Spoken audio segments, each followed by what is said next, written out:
오늘은 주기도문 강의 7번째입니다. 주기도문 강의의 마지막이 될 수 있습니다. 주기도문 강의는 주기도문이라는 건 기도를 얘기하는 겁니다. 예수님께서 우리에게 제자들에게 기도를 가르쳐 주셨습니다. 제자들이 기도를 모르는 사람들이 아닙니다. 유대인들은 기도를 우리보다 훨씬 잘하고 시간을 정해놓고 하고 그러는 사람들입니다. 그런 사람들에게 예수님은 기도를 알려주셨습니다. 특별히 그 당시에 리더가 있으면, 선생님이 있으면 그 선생님을 따라다니는 문화생들이 있을 거 아니겠습니까? 그런 것처럼 예수님이 선생님이시라면 그 제자들은 문화생과 같은 것이죠. 근데 이 리더에게는 어떤 사상이 있고 가치관이 있고 어떤 우리로 따지면 신학적인 사상이 있는 겁니다. 그러니까 제자들이 이 리더인 예수님께 말씀드리는 거죠. 예수님, 침례 요한을 따르는 제자들에게 침례 요한은 기도문을 알려주시던데 우리에게도 그런 기도문이나 구호가 없나요? 그런 얘기를 한 거죠. 그렇게 물었을 때 예수님께서는 주기도문을 알려주셨습니다. 그 얘기는 뭐냐면 어떤 기도 중에 하나를 딱 갖다 준 게 아니라 예수님의 사역의 모든 것들이 담겨져 있는 거죠. 예수님의 모든 생각과 마인드와 정신이 고스란히 담겨져 있는 게 주기도문이라는 겁니다. 그리고 그것을 제자들에게 하라고 한 것은 제자들의 영적인 그리고 어떤 삶 가운데 가장 필요한 하나하나를 빼먹지 않고 넣어서 알려주신 거죠. 그래서 그것을 주기도문을 그냥 뭉뚱그려서 이해할 것이 아니라 한 구절 한 구절 여러분과 살펴보고 있습니다. 마지막 시간인데요. 주기도문의 7번째 마지막 기도입니다. 이 기도문 한번 같이 읽어볼까요? 시작. 예, 죄송합니다. 한 번만 더 읽겠습니다. 점심 안 먹고 온 것처럼 해서 한 번만 더 하도록 하겠습니다. 시작. 네, 화내지 마시고요. 네, 여러분 이런 말 들어봤습니까? 시험 준비하면서 시험 들지 마. 이거 아재기가 아니라 옛날에 했던, 정말 옛날에 이런 얘기를 많이 했거든요. 야, 시험 준비하면서 시험 들지 마. 우리 한 형제가 그러긴 했는데 여기에 앞에 있는 시험과 뒤에 있는 시험은 같은 단어이긴 하지만 의미가 다릅니다. 그렇죠? 앞에 있는 시험은 뭐죠? 테스트. 네, 테스트가 되는 거죠. 우리가 시험 보는 것처럼 학교에서 시험 보는 거가 될 테고, 뒷부분에 건 뭘까요? 뒤에도 테스트예요? 그런 얘기일까요? 그게 아니죠. 그러니까 앞에 거는 테스트가 되겠지만 뒤에는 시험 때문에 정말 마음이 좀 힘들어지거나 죄를 짓거나 유혹에 빠지지 마, 이런 투의 뉘앙스인 겁니다. 괜히 시험 보는 것 때문에 그것 때문에 너무 집중하다가 너의 삶을 망가뜨리지 마, 이런 식의 뉘앙스가 담겨져 있는 거죠. 이런 거죠. 그래서 시험 준비하면서 시험 들지 마, 이런 얘기가 되는 거죠. 성경에 보면요, 이 성경을 떠나서 성경에 있는 단어를 한국말과 영어로 살펴보면 이렇게 나눠집니다.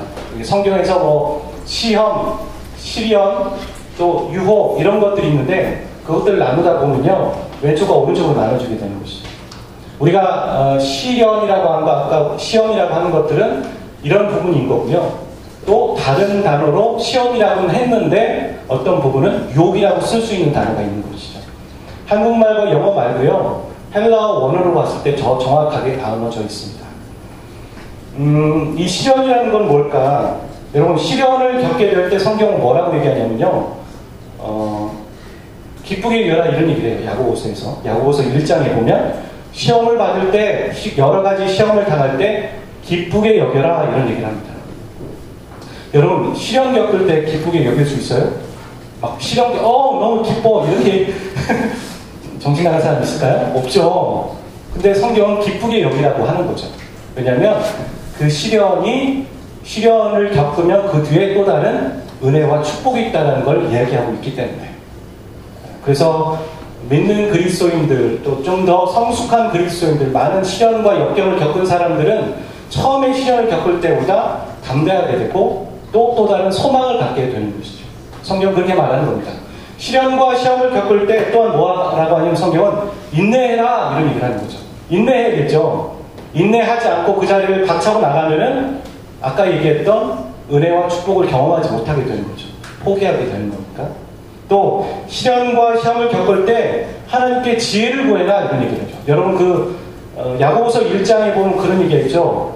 지혜 없는 자는 지혜를 구하라고, 후히 주시고 꾸짖지 않는 분에게 지혜를 구하라.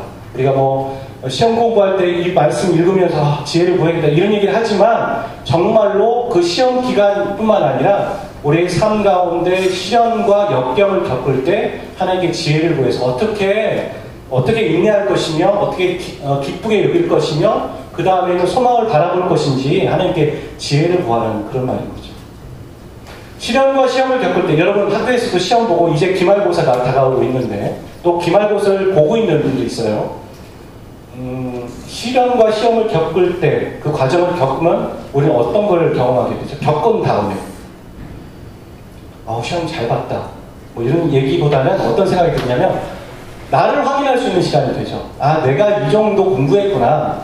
아니면 어떤 어려움을 겪을 때 내 믿음이 이 정도밖에 안 되는 거야? 이런 생각도 하고요. 어떤 때는 내가 그래도 많이 성장했네. 이런 생각들도 하게 되는 거죠. 시련과 시험은 무엇을 주냐면 우리에게 내가 어떤 사람인지 증명해 주는 거죠. 내가 어떤 사람인지. 나를 확인시켜 주는 거예요. 그래서 여러분 토익 시험 볼 때 유혹이다라고 피합니까? 그러지 않잖아요. 토익을 꼭 봐야 하기 때문에 공부를 해가지고 그 점수를 얻고서 내가 이 정도밖에 안 되는구나. 그래서 다음에 더 공부해야지 이런 확인을 받죠. 어떤 때는 당신은 합격입니다. 이런 확인을 받고 시험과 시련이라는 그런 유익이 있는 겁니다. 근데 유혹은 달라요. 유혹은. 여러분 유혹이 올 때 우리는 어떻게 해야 될까요? 기쁘게 얘기해야 될까요? 인내해야 할까요? 지혜를 구해야 될까요? 그거 어리석은 겁니다. 여러분 요셉이 창세기 보면 요셉이 보디발의 아내로부터 유혹을 받죠. 야 나와 좀 같이 하자. 그랬을 때 요셉이 어떻게 합니까? 그 자리에서 예수님의 이름으로 떠나가자 이렇게 안 했어요. 왜 그러세요? 왜 그러세요? 이러지도 않았어요. 그냥 그 자리를 피했습니다. 피하는 거예요. 유혹이 올 때 우리는 어떻게 해야 되냐면 그 자리를 빨리 돌이키고 회개하는 거죠. 여러분 가룟 유다에게 사단이 예수님을 팔려는 마음을 넣었다라는 얘기가 나와요. 성경에 보면. 이럴 수 있죠. 마음을 유혹을 주고 이렇게 해 라고 할 때 우리는 어떻게 합니까? 그걸 받아들이지 않고 피하면 되는 거예요. 돌이키면 되는 거예요. 여러분 유명한 말 있죠. 새가 내 머리 위로 날아갈 수 있게 할 거다. 새가 내 머리 위에 나르는 걸 막을 수는 없다. 하지만 그 새가 내 머리 위에 둥지를 트는 건 내 책임이다라는 거죠. 이해하셨어요? 새가 내 머리 위로 날아가는 건 막을 수 없어요. 어떻게 하겠어요? 내가 하늘로 날아가서 막을 수는 없잖아요. 하지만 그 날아가는 새가 내 머리 위에 둥지를 트는 건 내 책임인 겁니다. 사단은 유혹하죠. 우리에게 여러 가지 죄를 지으라고도 하고요. 아니면 하나님의 말씀을 멀리하라고도 하고요. 형제와 자매를 미워하라고도 하고요. 아니면 열등감을 줘서 또 시기심을 갖게도 할 수 있죠. 그건 우리의 감정이기도 합니다. 하나님이 주신 감정들이 있으니까요. 하지만 그거와 죄를 지는 건 다른 얘기인 거예요. 그것을 거부하고 돌이키고 아닌 건 아니라고 합니다. 그래서 성경은 시련과 시험 그리고 유혹과 구분지어서 말하고 있습니다. 그런데요, 여러분 질문해보죠.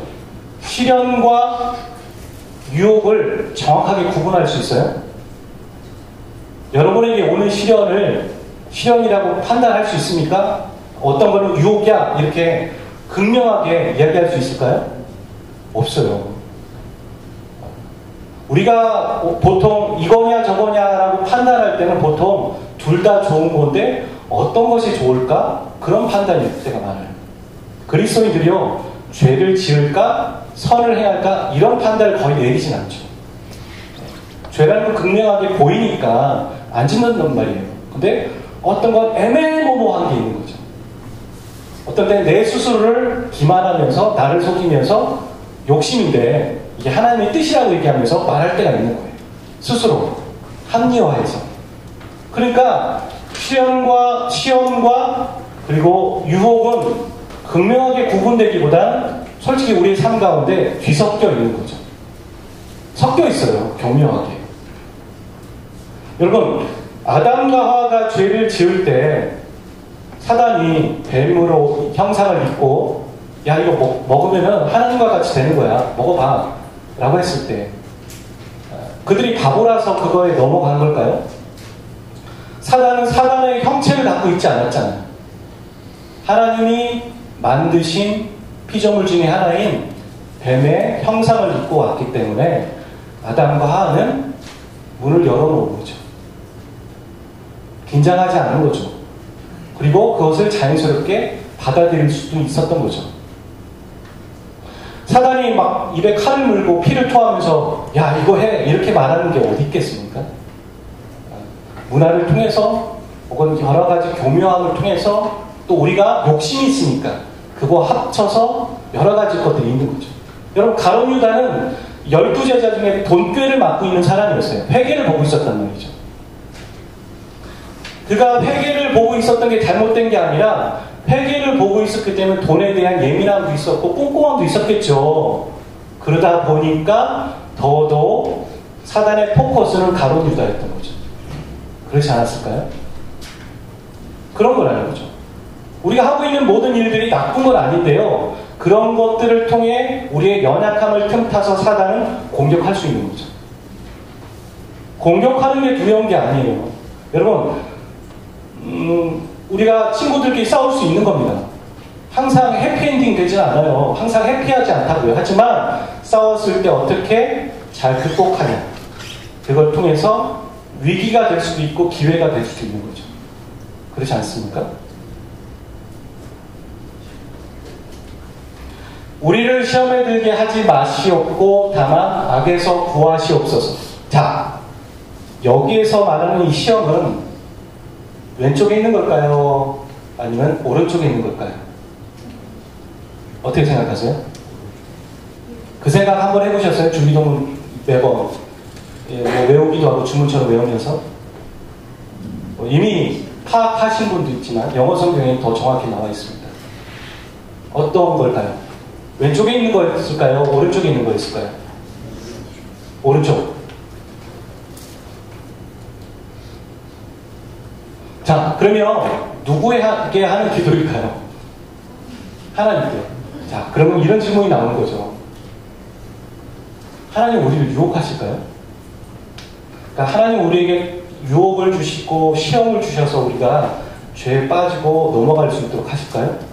어떻게 생각하세요? 아주 중요한 주제입니다. 어떻게 생각하세요? 자, 지지난주처럼 손들어 보도록 하겠습니다. 하나님 우리를 유혹하십니까? 자, 그렇습니다. 솔직하게 레알로 솔직하게 드셔야 돼요. 네, 그렇습니다. 그럼 오른쪽 손 한번 들어주십시오. 눈치 보지 마시고요. 소신을 가지세요. 안 그럴까요? 자, 그럼 하나님은 우리를 유혹하지는 않으십니다. 절대로. 어떠세요? 그렇습니까? 야고보서 1장 13절 말씀 한번 읽어보도록 하죠. 시작. 하나님이 시험을 받되 너희가 하나님의 시험을 받는다 하였으니 하나님은 자기의 시험을 받고 아니하시고 신이 아무도 시험하지 아니하시느니라. 예, 여기서 말하는 시험도 아까 얘기했던 템테이션입니다. 사람이 유혹을 받을 때 내가 하나님께 유혹받았다라고 말하지 말라는 거죠. 하나님은 악에게 유혹도 받지 아니하시고 신이 아무도 유혹하지 않으시는 거예요. 목사님, 예수님이 3번 시험 받으셨잖아요. 예, 시험 받으셨고 유혹 받으셨는데 유혹 받으셔서 그 다음에 죄에 빠지셨습니까? 아니잖아요. 말씀으로 이겨내셨죠. 여기서 얘기하는 악에게 시험을 받지 않으신다는 얘기는 유혹에 넘어가지 않으신다는 얘기인 거죠. 하나님. 그렇지만 또한 아무도 유혹하지 않으신 거예요. 우리를 테스트하려고 죄 저질러봐. 한번 해봐. 이런 식으로 하지 않으신다는 거예요. 하나님은 그러신 분이 아니십니다. 하나님은 진솔하시고 정직하신 하나님이십니다. 여러분 믿으십니까? 네. 죄를 짓도록 하시는 분이 아닙니다. 그렇다면 여러분 아까 얘기했던 시련을 하나님은 겪게 하실까요? 그렇게 생각하세요? 어떻게 생각하세요? 이거는 안 하시는데 이건 하십니까? 그래요? 아니에요. 성경을 찾아보세요. 그런 게 있는지. 하나님이 시련을 겪게 하시고 시험을 주신다는 얘기가 어디에 몇 군데 나올까요? 제가 봤을 때는 아브라함에게 테스트하셨다라는, 그게 트라이얼이라고 얘기하는데 그 부분밖에 없는 것 같아요. 대부분 사단이 우리에게 시험을 준다는 얘기를 하고요. 그 다음에 주어가 없어요. 우리의 인생 가운데. 하지만 이런 말은 있죠. 우리가 시련을 겪지만 우리에게 피할 길을 열어주신다는 얘기가 있고요. 또한 합력하여 선을 이루셔야 한다는 얘기가 있어요. 사단이 유혹할 수 있어요. 아니면 우리가 아까 야고보서 말씀처럼 우리가 욕심에 빠져서 스스로 유혹에 빠지는 거예요. 그럴 수 있잖아요. 그거 잘 구분해야 됩니다. 사단이 나에게 유혹한 건지 아니면 내가 욕심에 빠져서 죄에 빠진 건지는 구분할 수 있어야 돼요. 그거 명확하게 해야죠. 내가 죄에 빠져서 넘어가서 거기서 사단이 했다 그러고 아니면 하나님이 그러셨다라고 변명하면 안 되는 거예요. 주어는 정확하게 지켜야 돼요. 하여튼 이렇게 했는데 그런 모든 것들에 대해서 하나님은 선으로 바꾸신다는 얘기가 있죠. 로마서 말씀대로. 하나님이 사랑하신 자 그 뜻대로 부르심을 입은 자들에게 모든 것이 합력하여 선을 이룬다는 얘기가 있죠. 하나님은 선으로 이끌어시는 분이지 우리를 유혹에 빠지게 하시거나 시험에 빠지게 하시는 분이 아니신 거죠.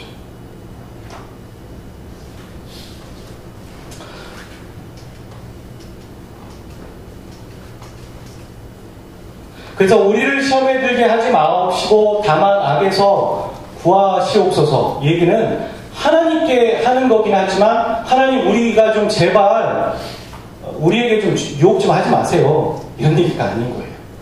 주어가 하나님이지만 말입니다.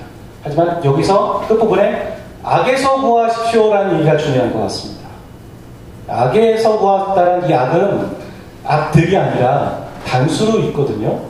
그리고 대명사도 써 있어요. 누구를 향하는 것이냐면 바로 사단을 얘기하는 거죠. 악. 그러니까 이렇게 볼 수 있어요. 이렇게 이해하는 거죠. 이 본문은. 한번 읽어볼까요? 시작. 하나님이 우리를 악의 여러 가지 유혹으로부터 지켜주십시오. 하나님 유혹하시는 분이 아니세요. 하나님 우리가 시험 들게 하지 않으세요. 하나님 우리가 근심 갖도록 하는 분이 아니세요. 하나님은 우리를 근심 갖게 하시다 그런 얘기 어디 성경에 찾아서 저한테 보여줘 보세요. 하나님 그런 분이 아니세요. 하지만 사단은 우리에게 그렇게 할 수 있는 거죠. 우리가 유혹에 빠져서 그렇게 될 수 있는 거죠. 하지만 하나님은 우리를 마귀의 여러 가지 유혹으로부터 지켜주실 수 있는 분이라는 거예요. 이걸 누가 얘기했냐면 예수님이 제자들에게 말씀하신 거죠. 그렇게 기도하라고. 그렇게 기도하라는 얘기는 뭐예요? 우리의 삶이 전쟁터라는 거예요. 영적 전쟁. 보이지 않는 마귀와의 싸움이 있고 그 유혹에 우리가 노출되어 있다는 얘기를 하는 거죠. 그리스도인들이. 여러분 이게 무슨 그림으로 보이세요? 철책이죠. 그렇죠? 지금 휴전선에 있는 사진. 휴전선 가보셨습니까? 거기서 근무해 보신 적 있으세요? 네, 저는 감사하게도 가본 적 있습니다. 그 철원에서 근무를 했었습니다. 감사했어요. 저는 그런 극한 상황이 좀 경험 필요했거든요. 그래서 한 200m 앞에서도 북한군을 본 적이 있습니다. 아주 가까운 지역도 있거든요. 멀었다가 가까워지는 지역도 있는데 우리는 한국에서 태어났습니다. 여러분 한국 사람들이죠? 미국 국적 갖고 있는 분 있나요? 한국 사람인데요. 누구 있어요? 영어로 영어로 하셨대요?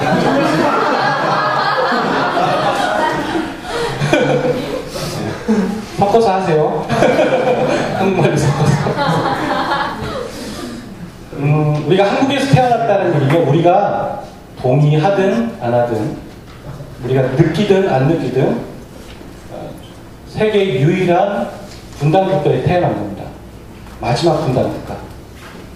155마일 250km의 휴전선이 있죠. 전쟁에 노출되어 있다는 얘기예요. 우리가 동의하든 안 하든. 그렇죠. 우리가 그리스도인이라는 얘기는요. 우리가 동의하든 안 하든 믿든 안 믿든 그렇게 활동을 하든 뭐 어떻게 안 하든 우리는 영적 전쟁터에 놓여 있다는 거죠. 하나님과 마귀, 그리고 그 가운데 우리가 있는 거죠. 우리가 성경으로 봤을 때는요, 그 전에 예수님을 믿기 전, 우리가 예수님을 영접하기 전에 뭐라고 하냐면 죄 아래에 있었다는 얘기를 하죠. 죄 아래. 이게 뭐냐면 마귀의 자식이었던 거예요. 마귀의 자식. 그랬는데 우리가 예수 그리스도를 믿고 하나님의 자녀가 된 거죠. 요한복음 1장 12절 영접하는 자 곧 그 이름을 믿는 자들에게는 하나님의 자녀가 되는 권세를 주셨으니. 아멘. 하나님의 자녀가 된 거죠. 그러니까 마귀 입장에서는 손해죠. 그리고 믿는 자들을 유혹하는 거죠. 믿는 자들을 유혹하는 게 뭡니까? 하나님을 욕보이게 하는 거죠. 그렇지 않습니까? 그거죠. 그래서 우리는 영적 전쟁터 위에 놓여 있는 거죠. 우리가 동의를 하든 안 하든 그런 겁니다. 여러분, 마귀에 관해서 우리는 두 가지를 좀 기억해야 될 필요가 있어요. 이 영적 전쟁을 얘기하면서 C.S. 루이스라는 사람이 이런 얘기를 했어요. 한번 같이 아랫부분 여기서부터 읽으면 될 것 같아요. 그 하나는 시작. 하나는 마귀의 존재를 믿지 않는 것이고 다른 하나는 마귀를 믿고 건전하지 못한 지나친 흥미를 믿는 이유다. 자, 여러분 어떠십니까? 마귀의 존재를 믿지 않으십니까? 나는 예수님을 믿어. 근데 마귀는 없는 것 같아. 아니면 영적 전쟁 나 처음 들어봤는데 오늘? 그렇게 혹시 생각하세요? 처음 들었으니까 그럴 수도 있지만 그 전에 듣긴 했지만 나는 안 믿어. 이 과학이 있잖아. 이성이 있잖아. 근데 마귀가 어디 있어? 옛날 얘기지. 그렇게 생각하고 계십니까? 혹은 마귀가 있다는 건 알지만 모든 게 다 마귀가 하는 짓이야. 이것도 마귀가 하는 짓. 그게 바로 배려야죠. 이단이죠. 모든 것이 마귀 탓이라는 거예요. 감기 걸린 것도 마귀가 그런 거고. 그렇게 말하는 거죠. 어떻게 생각하세요? 한쪽으로 너무 치우쳐 있으세요? 여기 위에 그러죠. 마귀가 해서 인간이 두 가지 오리에 빠질 수 있습니다. 이 두 가지 모두는 잘못된 것입니다. 한쪽으로 치우칠 수 있는 거죠. 중간이 있어요. 중간. 바로 성경적인 하나님과 우리와 또한 마귀 안에 있는 영적 관계, 또 영적 전쟁에 관련된 아주 건전한 그 중간이 있는 거죠. 이 두 가지는 잘못됐다는 것입니다. 에베소서 6장 11절부터 13절은 일단 첫 번째, 영적 전쟁 그런 거 없어, 마귀 없어 라고 하는 분들에게 얘기할 수 있는 말씀이죠. 한번 읽어보죠. 영적 전쟁이 있다라고 얘기합니다. 시작. 마귀의 관계를 능히 대적하기 위하여 하나님의 전신과 값을 이루라. 우리의 시름은 혈과 육을 상대하는 것이 아니요 통치자들과 권세들과 이 어둠의 세상 주관자들과 하늘에 있는 악의 영들을 상대하리라.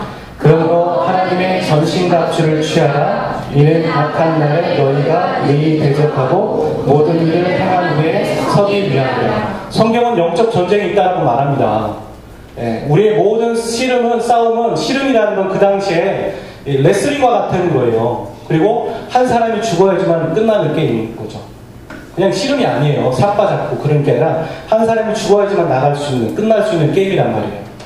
그런 처절한 싸움이 있다는 거죠. 그거는 우리가 보이는 혈과 육과 이 인간적인 것이 아니라 보이지 않는 어둠의 영들과의 싸움이 있다라고 분명히 성경은 말하고 있는 거죠.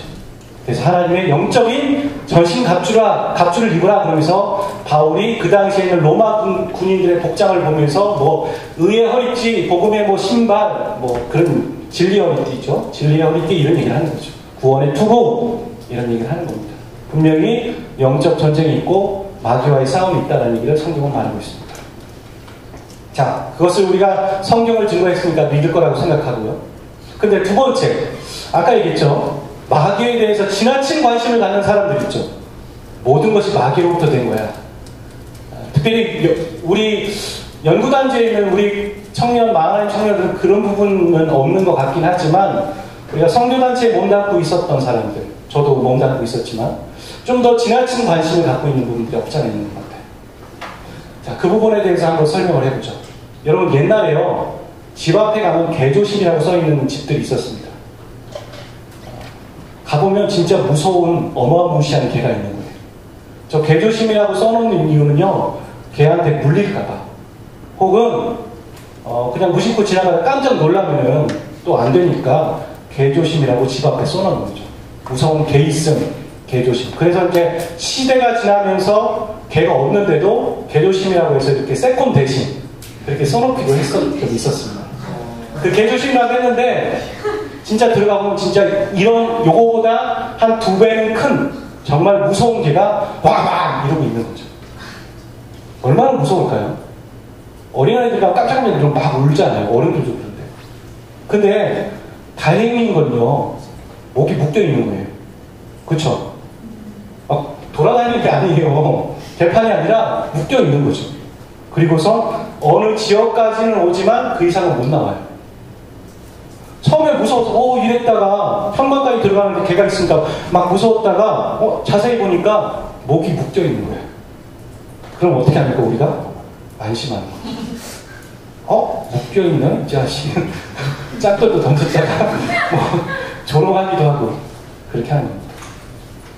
우리가 사단을 바라볼 때 어떻게 되냐면요, 우리보다 더 영적이야, 더 유혹을 해, 가룟 유다도 그렇게 넘어가게 했어. 예수님도 유혹했잖아. 너무 무서운 것 같은데? 라고 생각하는 사람들이 있는 거죠. 모든 것이 사단으로부터 시작됐다고 얘기하는 지대한 관심을 갖고 있는 사람.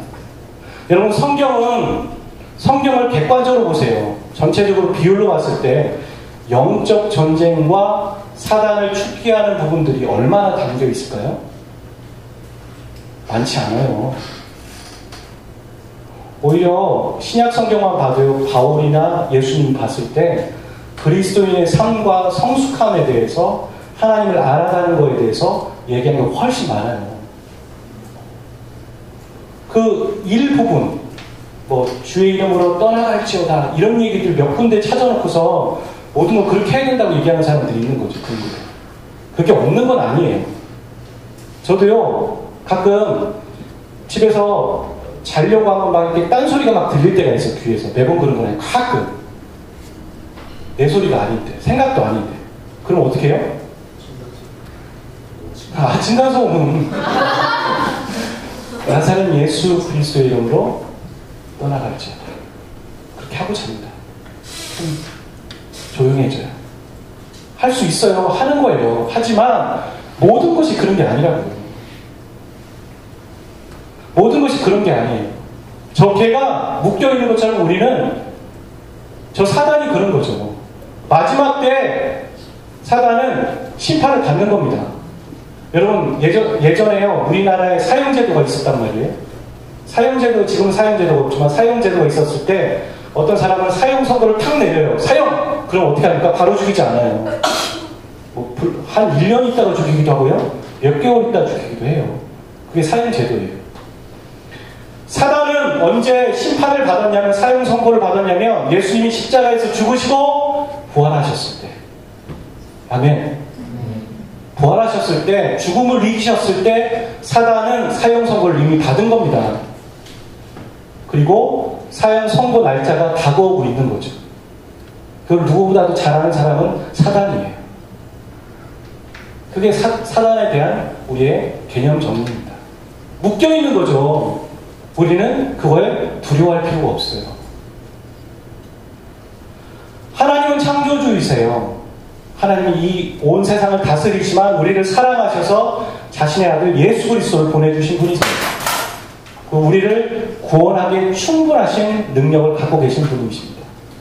그런 분이 우리가 사단의 위험에 빠지고 그리고 그 위협에 우리가 넘어가기를 그냥 놔두실까요? 어떤 부모가 자녀가 잘못된 길을 가는 걸 보고서 야 그냥 가라 그러는 사람이 어디 있어요? 하나님 우리의 영적인 아버지가 되시는 분이신데, 그래서 여러분 기억하십시오. 사단은 묶여 있습니다. 야고보서 4장 7절 말씀은 우리에게 짧지만 이 그리스도인이 어떤 영적 전쟁을 치르면서 어떤 자세를 취해야 될지에 대해서 잘 말하고 있어요. 읽어봐요. 시작. 그런즉 너희는 하나님께 복종할지어다. 마귀를 대적하라. 그리하면 너희를 피하리라. 이건 순서예요. 하나님께 복종하는 게 먼저예요. 그리고 마귀를 대적하는 거예요. 하나님을 복종하는 자는 마귀를 대적하는 거예요. 그것만. 아멘. 하나님께 복종하지 않으면서 마귀를 대적하는 건 마귀도 우스운 거예요. 그랬잖아요. 사도행전에 보면은 예수님의 이름으로 뭐 어떻게 해라 그렇게 하니까 나는 바울도 알고 예수는 아는데 너는 누구냐 그러면서 오히려 귀신 들린 사람이 그 시몬이었나 누구를 덮친 거죠. 오히려 어렵게 한 거죠. 그는 흉내는 낼 수 있었지만 예수님께 복종하고 순종하는 사람이 아니었던 거예요. 중요한 겁니다. 그게 그리스도인의 영적 전쟁이라는 건 바로 우리가 뭐 점집 가서 막 예수님을 떠나가라 이렇게 하는 게 아니에요. 뭐 절에 가가지고 막 부처 목 자르고 보고 막 이렇게 I love Jesus 이렇게 쓰면 안 되는 겁니다. 절대 그러면 안 돼요. 여러분 그게 우상이긴 하지만 그 우상을 품고 있는 섬기는 사람들의 마음이 중요한 거잖아요. 사람들이 안 바뀌면 우상은 계속 만들어지는 거예요. 그렇죠? 우상을 자른다고 무슨 의미가 있겠습니까? 그거는 좀 아무것도 모르는 사람들이 영적 전쟁이라는 게 뭔지 모르는 사람들이 하고 있는 거죠. 하나님께 순종하는 게 먼저입니다. 하나님께 복종하고 하나님의 길을 따르겠다라고 먼저 하는 게 영적 전쟁의 시작이고 마침표이기도 합니다. 하나의 예만 더 들어보죠. 출애굽기 17장 8절과 13절에 보면은 이스라엘 백성들이 애굽 땅에 있다가 출애굽을 해서 광야 생활을 합니다. 근데 광야 생활을 한 지 얼마 안 돼서 하나님이 이 아말렉이라는 사람들과 전쟁을 붙이세요. 전쟁을 붙인다는 걸 알 수 있는 이유는 자 이스라엘 백성들은 처음부터 군사력이 없었어요. 군인이 아니었다고요. 애굽 땅에서 노예 생활을 살았어요. 노예 생활을 살았는데 군사훈련을 해본 적 있을까요? 없죠. 그런데 보란듯이 하나님이 아말렉과 전쟁을 붙이시는 거죠. 다 죽으라는 얘기지. 아말렉은 이미 훈련된 사람들과 군대였는데 그리고 그 싸움에서 어떻게 되냐면 이스라엘 백성들이 이깁니다. 그 이스라엘 백성들이 이겼던 방법이 그겁니다. 한번 8절부터 9절, 10절 한번 읽어보죠. 그때 시작. 그때 아말렉이 일어서 이스라엘과 이기면서 모세가 여호수아에게 이르되 우리를 위하여 사람들을 하여 나가서 아말렉과 싸우라. 내가 하나님의 주사위를 손에 잡고 가서 그에게 서리라. 여호수아가 모세의 말대로 행하여 아말렉과 싸우고 모세와 아론과 훌의 성 꼭대기에 올라서서 모세가 손을 들며 이스라엘이 이기고 손을 내리며 아말렉이 이기더니 모세의 팔이 피곤함에 그들이 돌을 가져다가 모세의 아래 놓아 그가 위에 앉게 하고 아론과 훌이 한 사람은 이쪽에서 한 사람은 저쪽에서 모세의 손을 붙들어 올렸더니 그 손이 해가 지도록 내려오지 아니한지라. 여호수아가 칼날로 아말렉과 그 백성을 쳐서 무찌릅니다. 겉으로 봤을 때는 여호수아가 이긴 거지만 이스라엘 백성들이 이긴 것이지만 내면으로 봤을 때는 모세와 아론과 훌이 산에서 기도한 거예요. 아 그러면 공동체가 기도하면 전쟁을 이기는 거구나. 아니요, 하나님이 하신 거예요. 그들은 하나님을 바라봤을 뿐이에요. 그리고 그의 행동대로 건 여호수아였을 뿐이고요. 그리고 여호수아와 모세와 아론과 훌과 이스라엘 백성들은 뭘 배웠냐면 앞으로의 전쟁은 이렇게 하는 거구나. 우리가 하나님께 손들고 하나님을 바라보면 전쟁을 이기는 거구나 라는 걸 하나님은 알려주기 원하셨던 거죠. 그래서 보란듯이 교보제로 아말렉과 싸움을 붙이신 거예요. 이게 바로 그리스도인의 영적 전쟁입니다. 분명히 영적인 세력은 있고 어둠은 있고 악은 있고 사단은 존재합니다. 그 얘기는 하나님이 계시기 때문에. 그리고 거기에 우리는 두려워할 필요가 없어요. 우리가 사단을 집중할 때 사단은 우리를 좌지우지하려고 할 거예요. 우리가 집중해야 될 건 우리도 아니고 사단도 아닙니다. 우리의 현실도 아니고 우리의 상황이 아니라 바로 하나님을 바라보는 거예요. 여러분, 그리스도인으로서 현실과 상황을 무시하라는 얘기가 아니에요. 그게 아니라 현실과 상황을 보되 가장 먼저는 우선순위 하나님을 바라보는 거죠. 영적으로 성경의 해석대로 나의 인생을 바라보고 해석해 나가는 겁니다. 그게 바로 그리스도입니다. 오늘 저와 여러분이 영적 전쟁 터에 놓여 있습니다. 여러분이 어떻게 살고 있습니까? 여러분이 저 아말렉이 두렵다라고 얘기하면서, 혹은 우리는 군사력이 없는데, 나는 능력이 없는데 이러면서 못 싸워 혹시 그러고 있습니까? 오늘 우리가 싸워야 되는 삶의 현장, 그 가운데서 유혹도 있을 거고요, 또 유혹이 아니라 시련도 있을 거고요, 시련과 유혹이 막 뒤죽박죽 섞여 있을지도 모르겠습니다. 우리는 어떤 자세를 취해야 할까요? 전쟁은 하나님께 속해 있습니다. 주님을 찬양합니다. 그게 먼저 아닐까요? 저와 여러분이 그런 고백이 여러분의 삶 가운데 있으시길 주의 이름으로 축원합니다. 찬양하죠. 정영재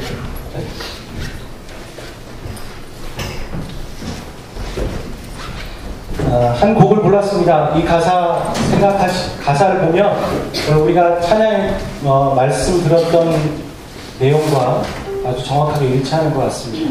같이 함께 고백하는